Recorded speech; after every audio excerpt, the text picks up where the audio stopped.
టీవీలో మీ personal and business promotions కోసం కింది నెంబర్కి కాంటాక్ట్ చేయండి. Anchors dress courtesy sari house, OU colony, Shaikpet, Hyderabad. ఈ రోజు మనం వచ్చేసినాము 700 సంవత్సరాల చరిత్ర కలిగిన బలకంపేట ఎల్లమ్మ గుడికి.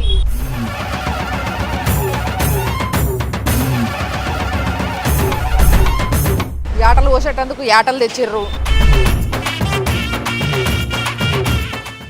అసలు సారలు, వడి బియ్యము, చీరలు అసలు చెప్పాల్సిన అవసరం లేదు తెలుసా. అసలు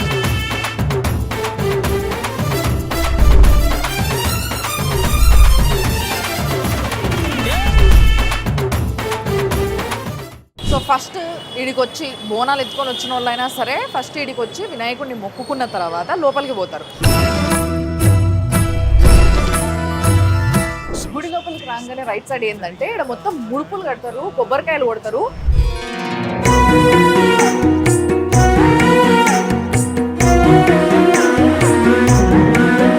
ఇక్కడ అమ్మవారిని దర్శించుకుంటే 18 శక్తిపీఠాలను దర్శించుకున్నంత శక్తిని, 18 శక్తిపీఠాలను దర్శించుకున్నంత పుణ్యాన్ని మూటగట్టుకుంటాము అని చెప్పేసి అంటారనమాట.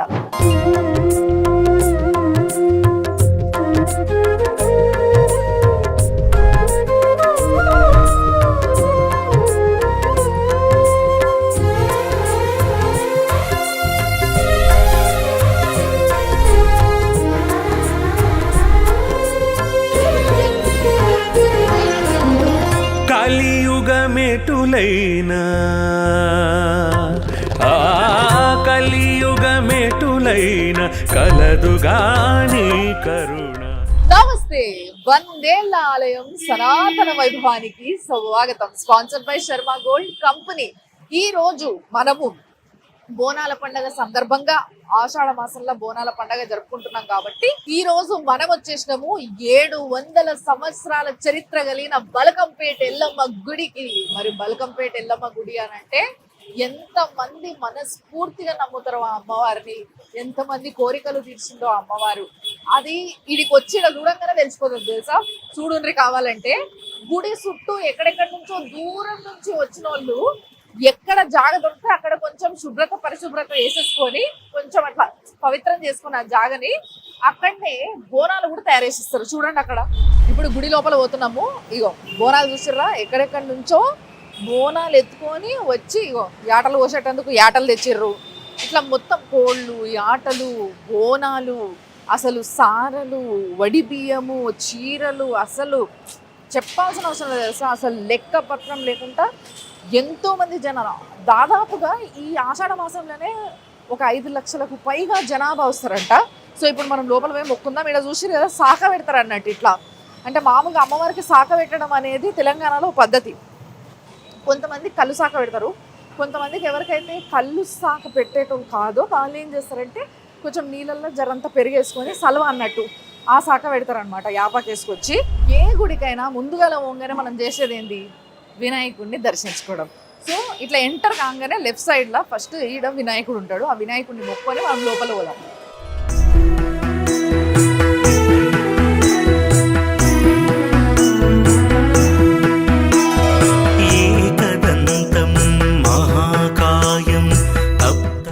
సో ఫస్ట్ ఈడికి వచ్చి బోనాలు ఎత్తుకొని వచ్చిన వాళ్ళైనా సరే ఫస్ట్ ఈడికి వచ్చి వినాయకుడిని మొక్కుకున్న తర్వాత లోపలికి పోతారు. అయితే మనం లోపల పోకుండా మీకు ఇంకొక జాగా చూపిస్తా. అంటే గుళ్ళకి లోపల రాగానే లెఫ్ట్ సైడ్ ఏమో వినాయకుడు ఉన్నాడు కదా, ఇప్పుడు రైట్ సైడ్ ఏముందో చూపిస్తారా అంటే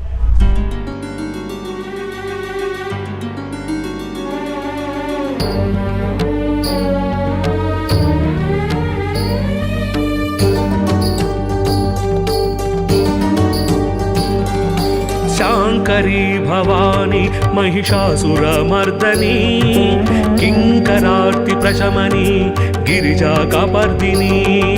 శాంకరీ భవాని మహిషాసురమర్దని కింకరార్తి. గుడి లోపలికి రాగానే రైట్ సైడ్ ఏంటంటే ఇక్కడ మొత్తం ముడుపులు కడతారు, కొబ్బరికాయలు కొడతారు. ఇంకొకటి ఏంటి అని అంటే మంగళవారం రోజు లేదా ప్రతిరోజు మామూలుగా ఒకవేళ వీలుబాటు చేసుకోగాని కలిగితే ఎవరైనా వీలు చేసుకొని రాగలిగితే ప్రతిరోజు వచ్చి ఈడ గండకాలంలో దీపాలు పెడతారు. చూసిండ్రా, రావుకాలం దీపాలు అంటారు. మధ్యాహ్నం 3 గంటల నుంచి ఉంటుంది, అది 3:40 నుంచి 4 గంటల వరకు అట్లా ఉంటుంది ఒక టైము.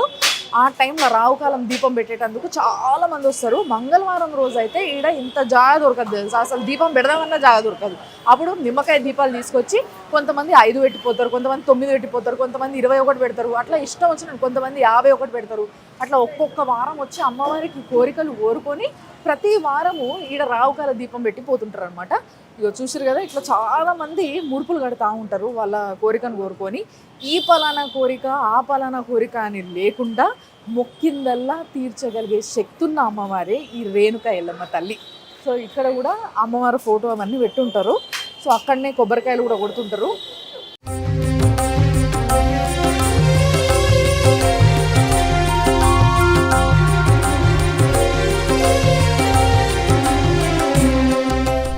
ఇప్పుడు మనం లోపలికి పోతున్నాం.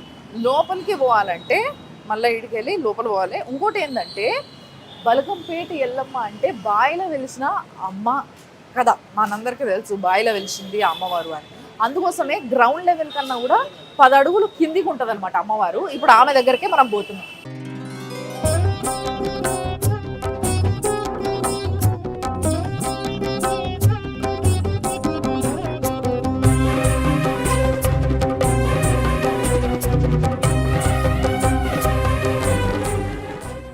రేణుకెల్లమ్మ గుళ్ళు కూడా మనం చాలా చూస్తాం మన గ్రామాలలో, చిన్న చిన్న ఉంటాయి. కానీ ఇది ఎల్లమ్మకి తెలంగాణలో కొన్ని పెద్ద గుళ్ళు ఉన్నాయి, అలా ఇది చాలా విశిష్టత ఉన్న గుడి అనమాట. అది కూడా బాయిలో వెలిసిన అమ్మవారు కాబట్టి ఇంకా స్పెషల్ అనమాట. ధ్వజస్తంభం ఈడ మొక్కుని ఫస్ట్ అటు పోదాం.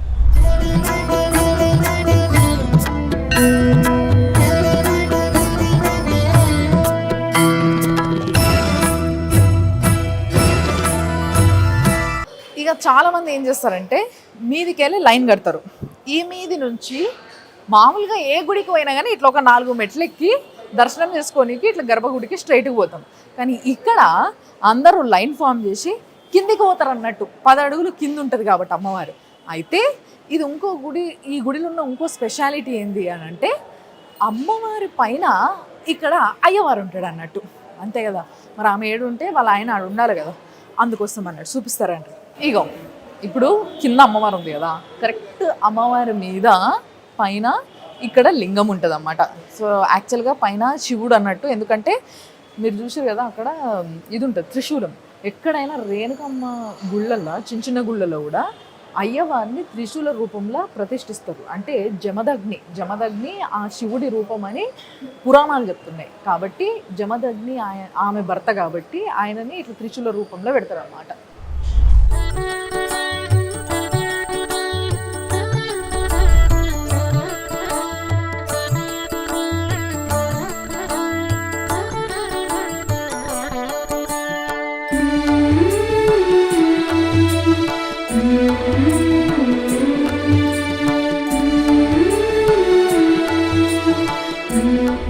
ఎంత చల్లటి కడుపు గల్ల తల్లి అంటే ఈమె ఆ శ్రీ విష్ణుమూర్తినే కడుపున గన్న రేణుకెల్లమ్మ తల్లి.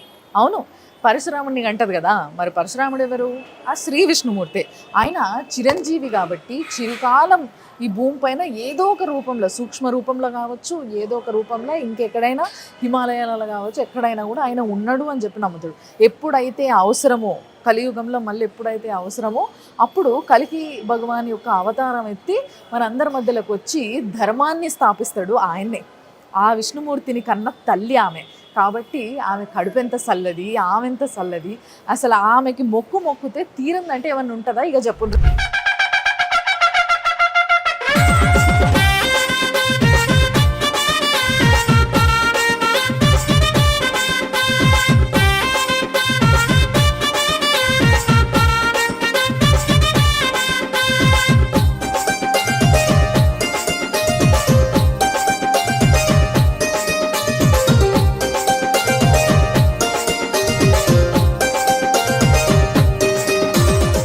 ఈ అమ్మవారి యొక్క చరిత్ర ఏంది అనేది ఒకసారి మనం చెప్పుకుందాం. అయితే ఈ అమ్మవారు బాయలు ఉంటుందన్న ముచ్చట మనం ఇప్పటికి 2 సార్లు చెప్పుకున్నాం కదా. అయితే ఈ అమ్మవారు ఈ జాగ ఏదైతే బల్కంపేట ఉందో, ఈ బల్కంపేట అనే ఒక ఊరు అసలు హైదరాబాద్ అనే ఒక నగరము స్థాపించక ముందు నుంచి ఉన్న ఊరు అనమాట. అయితే ఈ ఊర్లో ఎక్కడెక్కడో దూరం దూరం ఇల్లులు ఉండేవి, మొత్తం మీద అంతా పొలాలే ఉండేవట. ఆ పొలాలల్లో ఇది ఒక రైతు పొలం అన్నట్టు. అంటే ఇప్పుడు ఈ జాగ మనం నిలబడ్డ జాగ అంతా కొన్ని వందల సంవత్సరాల కింద రైతు యొక్క జాగ. అంటే ఆయన ఈడ పొలం వేసుకునేటోడు. ఆ పొలం వేసుకున్న రైతుకి ఒకరోజు బాయిలా, అంటే ఇప్పుడు మనం పొలంలో ఇప్పుడు అంటే మోటార్లు వేసుకుంటున్నాం, అప్పుడు బాయిలు ఉండేటివి కదా. సో అట్లా బావి ఉండేది అన్నట్టు. ఆ బాయిలా ఏందబ్బా ఏదో రాయిలా వచ్చింది. ఒక స్టేజ్లో నీళ్ళు తోడుతుంటే బాయిలా రాయిలాగా తగిలిందంట. ఆ రాయి ఏంది, సరే తీద్దామా అని చెప్పి చూస్తే, కొంచెం గట్టిగా పరీక్షించి చూస్తే దానిపైన ఉన్నది ఆ అమ్మవారు అన్న విషయాన్ని గ్రహించిండు. అంటే అమ్మవారి రూపం ఉన్నది, మరి ఏ అమ్మవారో ఏందో ఏం తెలుస్తలేదు అని చెప్పేసి శివశక్తుల్ని పిలిపించిండంట. శివశక్తులు తెలుసు కదా, ఇప్పుడు కూడా చాలామంది శివశక్తులు ఈ గుడికి ప్రతిసారి బోనం తీసుకొని వస్తూ ఉంటారు. సో అట్లా శివశక్తుల్ని పిలిపిస్తే వాళ్ళు చూసి వాళ్ళు గుర్తించిండ్రంట, ఓ ఇది రేణుకెళ్ళమ్మ తల్లి, ఈ తల్లికి పూజలు చేద్దాము, ఈ తల్లి అందరినీ చల్లగా చూస్తుంది అని చెప్పేసి వాళ్ళు చెప్పంగా అప్పుడు పూజలు చేసుడు మొదలుపెట్టిరట.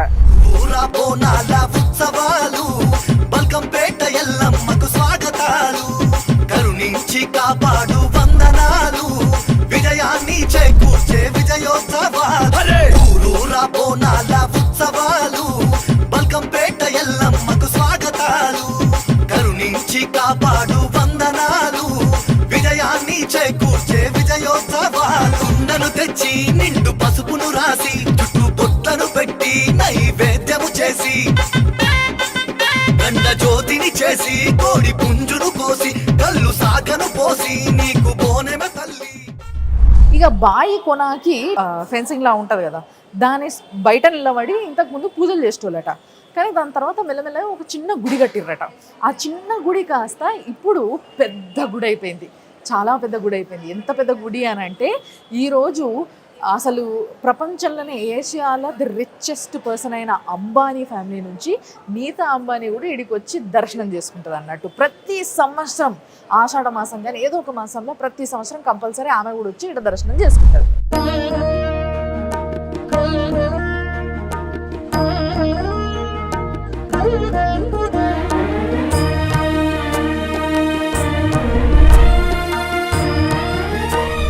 పూజలు మొదలుపెట్టారు. పూజలు మొదలుపెట్టినప్పటి నుంచి ఏ మొక్కు మొక్కినా ఆమె తీర్చుడు మొదలుపెట్టింది అన్నట్టు. ప్రతి ఒక్కరి కోరిక, అది ఆరోగ్యానికి సంబంధించిన, పెళ్ళికి సంబంధించిన, పిల్లలకి సంబంధించిన, సంసారానికి సంబంధించిన, ఇంకా ఏ సమస్యకి సంబంధించిన ఆయురారోగ్య ఐశ్వర్య అభివృద్ధి ఆనందాలను అన్నింటినీ కలగజేసే తల్లే ఈ రేణుకెళ్ళమ్మ తల్లి. జగత్తుని ఏలే తల్లే ఈ రేణుకెళ్ళమ్మ తల్లి. అందుకోసమే ఈ అమ్మవారికి ఇన్ని పూజలు, బోనాలు, అసలు పొట్టేళ్ళు, అసలు ఏమి లేదని చెప్పాలి. మంచి ఆమె ఒడి నింపేటందుకు ఎంతోమంది ఆడపడుచులు వస్తూ ఉంటారు ప్రతి సంవత్సరం వీడికి. ముఖ్యంగా మంగళవారము, బేసారము, ఆదివారం మాత్రం అసలు కాలు పెట్టడానికి జాగు ఉండదు అనమాట.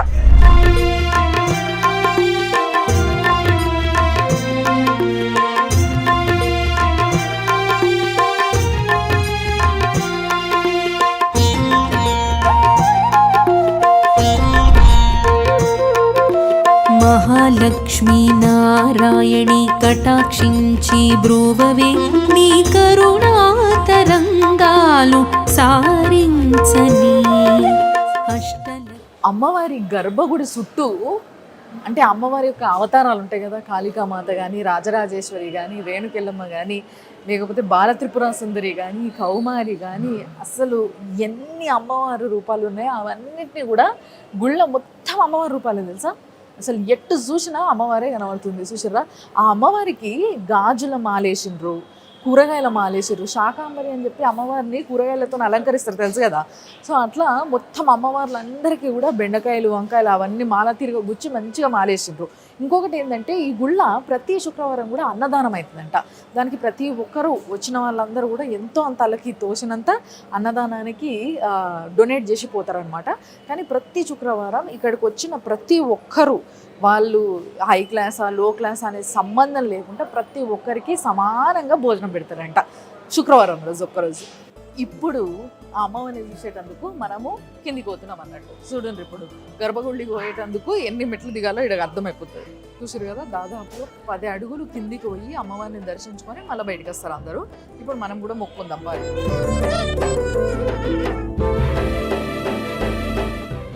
మంత్రాలు వినబడుతున్నాయి చూసారా. శతమానం భవతి సదా బృహేంద్రియే ఆయుష్యేంద్రియే ప్రతిష్ఠతే. అందరూ బోనాలు తెచ్చిన వాళ్ళు, వడిబియ్యం తెచ్చిన వాళ్ళు, ఇంకా యాటలు తెచ్చిన వాళ్ళు అందరూ కూడా ఇట్లా లైన్లో నిలబడి అమ్మవారి దర్శనం చేసుకుంటారు. ఇప్పుడు నేను మీకు అమ్మవారిని చూపించబోతున్నాను.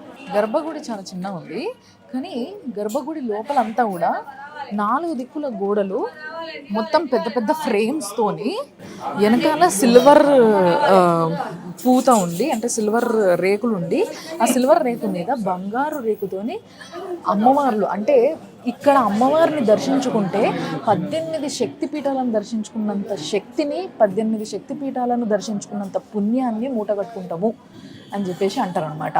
ఎందుకు అని అంటే చూసారు కదా, గుడి మొత్తం అందరు అమ్మవార్లు ఉంటారు.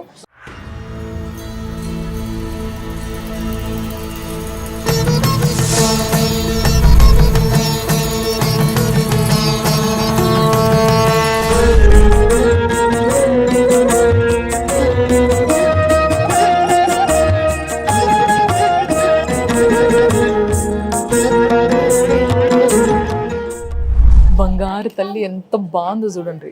అయితే వెనకాల ఉన్నది అమ్మవారి విగ్రహం తర్వాత పెట్టింది, కానీ కింద ఏదైతే అమ్మవారు కనబడుతుందో మనకి అది అమ్మవారు బాయిలో వెలిసిన విగ్రహం అనమాట.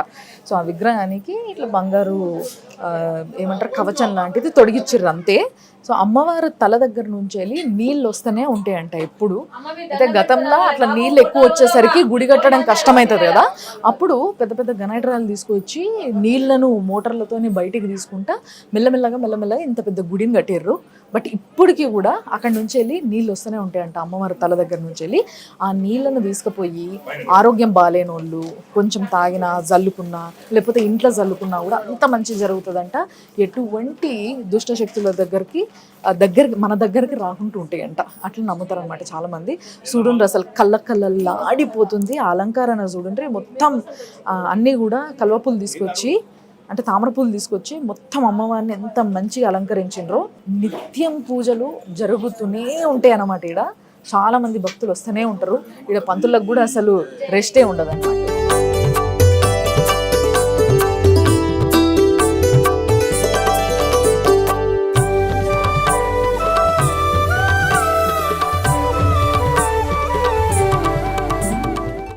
నమస్తే నమస్తే నమో నమః. ప్రదక్షిణోసక్తి యాని కాని పాపాని జన్మాంధ్రకృతాని చ తాను తాను ప్రదక్షిణం దేవి దేహం మహాక్రమాణం పాపాత్ సంమోహన్ రైమం కృపయా దేవి అసవియో సంగదే ఏకదా బ్రాహ్మణ వహదే ఏకదైవ జమానం ఆయుస్తేజో దాదిహి రేణికా దద్భ్యోందసక్తి మంగళ నీరాంజనం దర్శన్ నీరాంజనాంధ్రవిదాసక్తి పునరాచమన్యం సమర్పయామి. జయ బోలేలమ్మ మాతా కీ.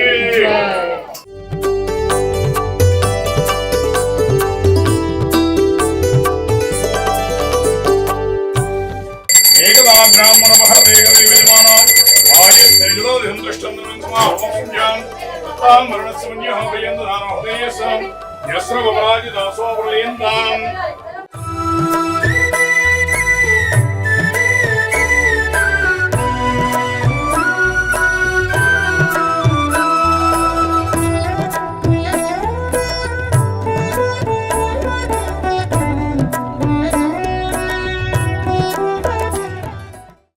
నమస్తే. ఆ అమ్మవారి లీల, ఈ బోనాల పండుగ అప్పుడు ఇక్కడ చేసే పూజల గురించి చెప్పరా? ఇక్కడ ప్రతి ఆషాఢ మాసం మొదటి మంగళవారంలో అమ్మవారి కళ్యాణం జరుగుతుందండి. ఆషాఢ మాసం మొదలు కాగానే మంగళవారం ఏ రోజున్నా, అష్టమి కానీ నవమి కానీ దశమి కానీ ఏ రోజున్నా సరే అమ్మవారి మొదటి మంగళవారం అమ్మవారి కళ్యాణం జరుగుతుంది. ముందు రోజు ఎదుర్కోలు జరుగుతాయి, మంగళవారం రోజు కళ్యాణం జరుగుతుంది. దాని తర్వాత బుధవారం రోజు రథోత్సవ కార్యక్రమం జరుగుతుంది. సాయంత్రం 6 గంటల నుంచి రాత్రి 12 గంటల వరకు రథోత్సవ కార్యక్రమం జరుగుతుంది. శ్రావణ మాసంలో కూడా చాలా మంది బోనాలు తీసుకొస్తారు. వస్తారండి. ఇక్కడ నిత్యం ప్రతి ఆదివారం మంగళవారం ఎప్పుడైనా సరే బోనాలు తీస్తూనే ఉంటారండి. కొన్ని చోట్ల ఏంటంటే బోనాల పండుగ రోజు ఏదైనా విశేషం రోజు తీస్తారు. ఇక్కడ ప్రతి ఆదివారం మంగళవారం ప్రతి రోజు బోనాలు తీస్తూనే ఉంటారండి. అంటే అది మాఘమాసమైనా ఏ రోజైనా ఏ మాసమైనా సరే ప్రతి నిత్యం ఆదివారం మంగళవారం శుక్రవారం ఇక్కడ అమ్మవారి ప్రత్యేకత. ఇక్కడ అమ్మవారి ఇదంతా పూర్వం బావి ఉండేది. బావిలో అమ్మవారు పడుకున్నట్టుగా వెలిసి ఉంటుంది. పొద్దున 4 గంటలకు అభిషేకం చేసి ఇట్లా రోజుకు ఒక ప్రత్యేక అలంకారం చేస్తూ ఉంటాం అన్నమాట. ఓకే, కానీ నిజంగా అమ్మవారిని చాలా బాగా అలంకరించారు. చాలా మంది భక్తులు వస్తారు. యోవైతాం బ్రహ్మణో వేదామృతేనామృతామృతేందస్మై బ్రహ్మజ బ్రహ్మాజ ఆయ కీర్ణాసక్తి రేణుకా దద్భ్యోందాసక్తి. హరి ఓం. అద్య పూర్వోదన ఏవం గుణ విశేషమిష్టాయాం శుభదిదౌ శ్రీమాన్ సమత్రపస్యాం. గోత్రం మీరు చెప్పండి.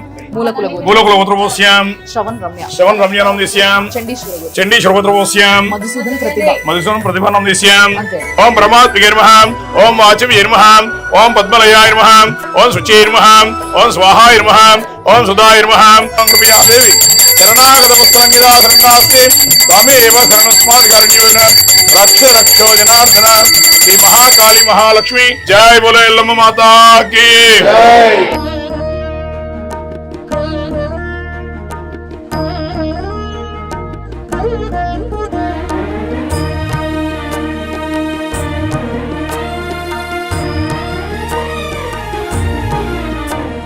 చాలా చాలా మనశ్శాంతిగా ఉంది నిజంగా. ఆ అమ్మవారిని దగ్గర నుంచి చూస్తే చెప్తున్నా కదా, అసలు మొత్తం మనసులో ఉన్న బాధ కానీ బరువు కానీ లేకపోతే ప్రతిరోజు మనం ఎదుర్కొనే స్ట్రెస్ అన్నిటినీ మర్చిపోయి అన్నీ వదిలేసి అంతా నీ పాదాల దగ్గర ఇడిచేస్తున్నా అని ఒక్క మాట అనుకొని బయటికి వస్తే ప్రతి ఒక్కరికి తోడై ఉండి వాళ్ళ కోరికల్ని నెరవేర్చి వాళ్ళ జీవితాన్ని చక్కబెట్టే తల్లే ఈ రేణుక ఎల్లమ్మ తల్లి.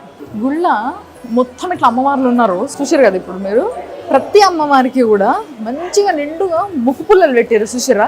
పోగులు ఇట్లా మంచిగా ఒక సైడ్ పుల్ల ఒక సైడ్ పోగు. ఎన్ని విగ్రహాలు ఉన్నాయి అన్ని విగ్రహాలకి అమ్మవార్లకు మొత్తం ముక్కు పుడకలు పెట్టారు మంచిగా. అసలు ఎంత అందం కొడుతున్నాయంటే ఫేసులు. చాలా చాలా బాగుంది అమ్మవారిని చూస్తుంటే. ఇప్పుడు ఈ గుళ్ళ నుంచి వెళ్ళి ఇట్లా పక్కకి ఇదంతా కూడా తర్వాత ఎక్స్టెండ్ చేశారు అన్నట్టు గుడి.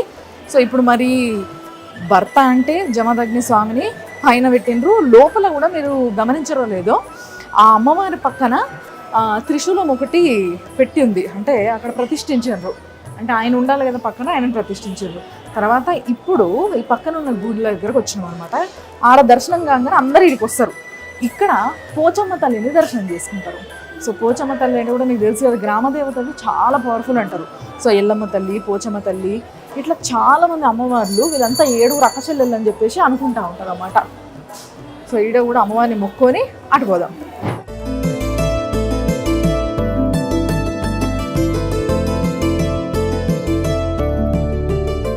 పోచమ్మ తల్లిని మొక్కున్నాం కదా, ఇప్పుడు నాగదేవతని.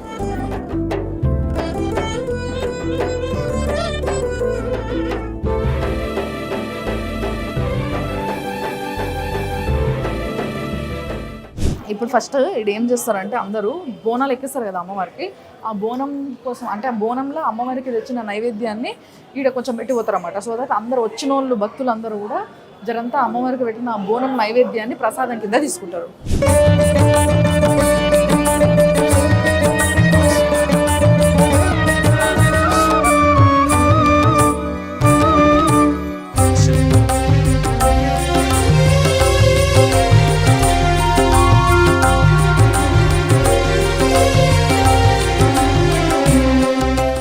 చాలా మంది ఏం చేస్తారంటే ఇప్పుడు బోనాలు ఎత్తుకొని వస్తారు కదా, ఇందాక పంతులు కూడా చెప్పిండు మనకి ఇక్కడ నిత్యం బోనాలు ఎక్కుతాయి అమ్మవారికి. కేవలం ఈ పలానా మాసం బోనాల పండగ కాదు, మొత్తం సంవత్సరం అంతా ఏ మాసమైనా సరే మంగళవారం రోజు ఆదివారం రోజు ప్రతి ఒక్కరు బోనం తీసుకొస్తారు.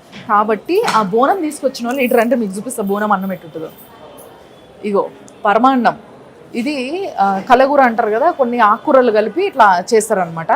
ఆకుకూర అంటే మామూలుగా దేవుడికి ఉల్లిగడ్డ ఎక్కదని చెప్పి ఉల్లిగడ్డ పెట్టరు, కానీ ఇక్కడ అంటే అమ్మవారికి ఎప్పుడైనా గ్రామ దేవతకి ఉల్లిగడ్డలు పచ్చిగా కూడా పెడతారు, ఇట్లా కూడా ఉల్లిగడ్డ వేస్తారన్నమాట. ఇట్లా ఈ విధంగా రకరకాలుగా ఎవరి మొక్కులకు తగ్గట్టుగా బోనం తయారు చేస్తుంటారు అన్నమాట. ఆ బోనం అన్నాలన్నీ కలిపి ఇట్లా వేసిండ్రు. అందరు కొంచెం కొంచెం నైవేద్యం కింద తీసుకొని అంటే ప్రసాదం కింద తీసుకొని పోతుంటారు.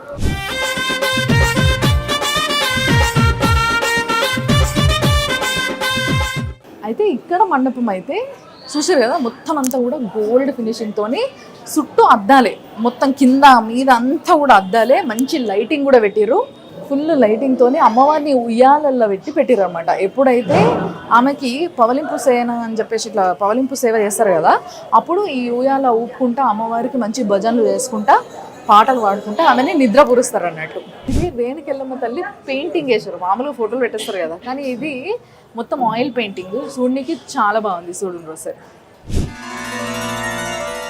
అందరు అమ్మవార్ల దర్శనం అయిపోయింది కదా, ఇక లాస్ట్కి ఏం చేస్తారంటే అందరూ అటు నుంచి ఇట్లా దర్శనం చేసుకుంటే ఈడికేలు వచ్చి కొంతమంది వడి బియ్యాలు తీసుకొస్తారు, కొంతమంది చీరలు తీసుకొస్తారు, కొంతమంది సారెలు తీసుకొస్తారు, కొంతమంది గాజులు తీసుకొస్తారు. సో ఇట్లా అమ్మవారికి సౌభాగ్యవతి, సౌభాగ్యవతి కాబట్టి మనందరికీ సౌభాగ్యాన్ని ఇచ్చే తల్లి కాబట్టి ఆమెకి తీసుకొచ్చినవి అన్నీ కూడా అంటే ఒక ఆడపిల్లకి ముఖ్యంగా కొత్తగా పెళ్ళైన వస్తూ ఉంటారు. సో ఇట్లా ఆషాఢ మాసంలో కానీ లేకపోతే ఏ మాసంలో కానీ శ్రావణ మాసంలో కానీ ఆడపిల్లలు వచ్చినప్పుడు వాళ్ళకి ఆషాఢ మాస పట్టి అని లేకపోతే శ్రావణ మాసం పట్టి అని చెప్పేసి ఇట్లా సారాలు పెడుతుంటారు కదా. అట్లనే అమ్మవారికి సౌభాగ్యవతి కాబట్టి ఆమెకి అన్ని చీరలు, నగలు ఏమేమి తేవాలనుకుంటారో వాళ్ళు ఇష్టంగా అంటే మనస్ఫూర్తిగా ఏమేమి తేవాలనుకుంటారో అన్నిటినీ కూడా ఈడ సమర్పిస్తారు.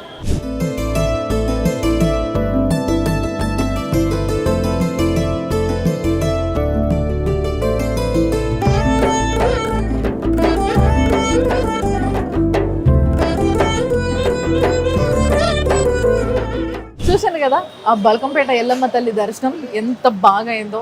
మీరందరూ కూడా ఆ తల్లి దర్శనం చేసుకోండి, ఆనందంగా జీవించండి, సంతోషంగా జీవించండి. మీరందరూ కూడా వచ్చి ఈ ఆషాఢ మాసమే కాదు ప్రతి వారాలు ప్రతిరోజు సంవత్సరంలో ఈ రోజు ఆ రోజు అనే భేదం లేకుండా అమ్మవారు పూజల్ని ఘనంగా అందుకుంటుంటుంది, బోనాలను అందుకుంటుంటుంది. ఎప్పుడు వచ్చినా కూడా అమ్మవారు మీ కోరికల్ని తీరుస్తూ ఉంటుంది.